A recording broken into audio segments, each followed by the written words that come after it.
Assalamualaikum warahmatullahi wabarakatuh. Perkenalkan, nama saya Makfi Rahmat dengan NIM 127 dari kelompok C1. Baik, di sini saya akan menjelaskan mengenai hasil reporting tutorial infeksi bakteri dengan skenario 2 dengan judul Mengapa Bernanah dan Berbau. Langsung saja pada LO pertama, yaitu mahasiswa mampu menjelaskan penyakit diabetes. Jadi penyakit diabetes itu adalah penyakit kencing manis, merupakan penyakit menahun yang dapat diderita seumur hidup.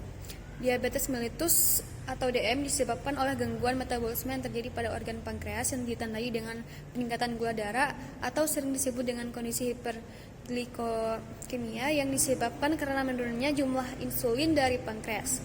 Penyakit DM ini dapat menimbulkan berbagai komplikasi baik makrovaskuler maupun mikrovaskuler. Diabetes ini memiliki dua tipe, yakni diabetes mellitus tipe 1 yang merupakan hasil dari reaksi autoimun terhadap protein sel pulau pankreas. Kemudian diabetes tipe 2 ini yang mana disebabkan oleh kombinasi faktor genetik yang berhubungan dengan gangguan sekresi insulin, resistensi insulin, dan faktor lingkungan seperti obesitas, makan berlebihan, kurang makan, olahraga, dan stres, serta penuaan. Jadi diabetes ini sering disebabkan oleh faktor genetik yang perilaku atau gaya hidup seseorang.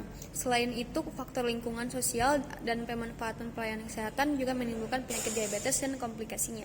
Diabetes ini dapat mempengaruhi berbagai sistem organ tubuh dalam jangka waktu tertentu yang disebut dengan komplikasi. Komplikasi diabetes dapat dibagi menjadi pembuluh darah mikrovaskuler dan makrovaskuler.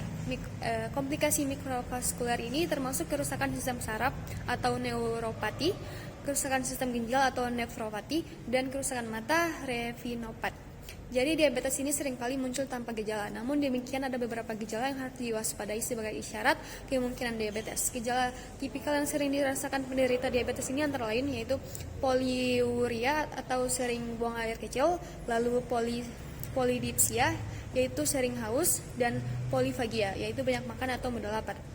Selain itu, sering pula muncul keluhan penglihatan kabur, koordinasi gerak anggota tubuh terganggu, kesemutan pada tangan atau kaki, lalu timbul gatal-gatal yang seringkali sangat mengganggu atau disebut dengan pruritus, dan juga berat badan menurun tanpa sebab yang jelas.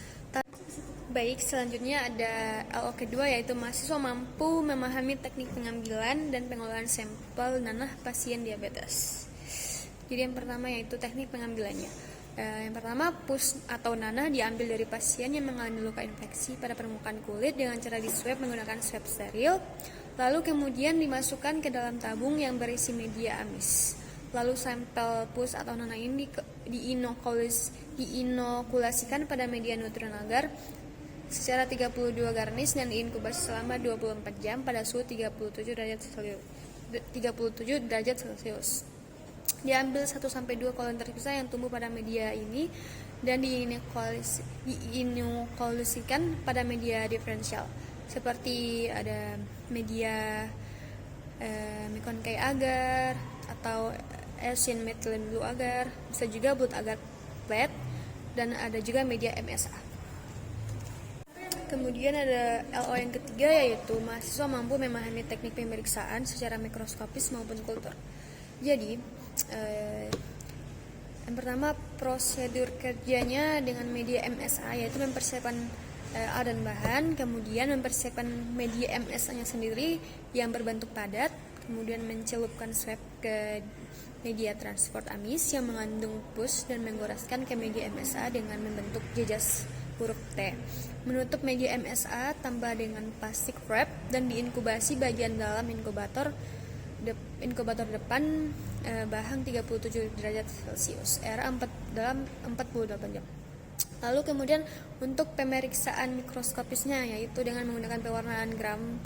Pertama, menyiapkan preparat dan bahannya, lalu mengambil sampel pus dari media MSA tadi, lalu diletakkan di preparat gelas dan ratakan, tunggu kering dan fiksasi lalu diberi label, lalu lakukan pencelupan pewarnaan gram bertujuan untuk mengamati morfologi sel Staphylococcus dan mengetahui kemurnian sel bakteri.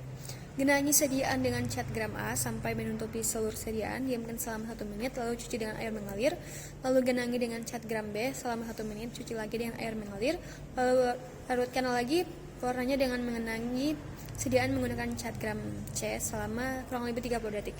Lalu cuci dengan air mengalir lagi dan genangi dengan cat gram D selama 1 menit. Dan cuci dengan air mengalir, kemudian keringkan. Amati preparat di bawah mikroskop dengan minyak imersi dan pembesaran lensa objektif 100 kali. Jika gram positif yaitu berwarna ungu dan gram negatif berwarna merah. Baik, selanjutnya LO yang keempat yaitu mahasiswa mampu mengetahui interpretasi hasil mengenai pemeriksaan kultur dan pemeriksaan mikroskopis pada bakteri Staphylococcus aureus. Jadi, pada pemeriksaan bakteri Staphylococcus aureus membentuk koloni berwarna abu-abu sampai kuning emas tua. Staphylococcus aureus membentuk pigmen lipokrom yang menyebabkan koloni tampak berwarna kuning keemasan dan kuning jeruk.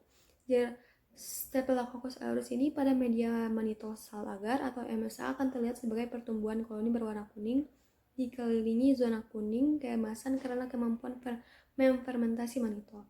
Jika bakteri tidak mampu memfermentasi manitol, maka akan tampak zona. Kemudian untuk interpretasi hasil pewarnaan gram, Staphylococcus aureus merupakan bakteri gram positif dan berbentuk kokus yang menghasilkan warna ungu pada pewarnaan gram. Warna ungu disebabkan karena bakteri mempertahankan warna pertama yaitu gentian violet. Perbedaan sifat gram dipengaruhi oleh kandungan pada dinding sel yaitu bakteri gram positif kandungan peptidoglikan lebih tebal jika dibandingkan dengan gram negatif. Baik, itu saja penjelasan dari saya mengenai hasil reporting tutorial infeksi bakteri skenario 2. Mohon maaf jika ada salah kata. Lebih dan kurangnya, wassalamualaikum warahmatullahi wabarakatuh.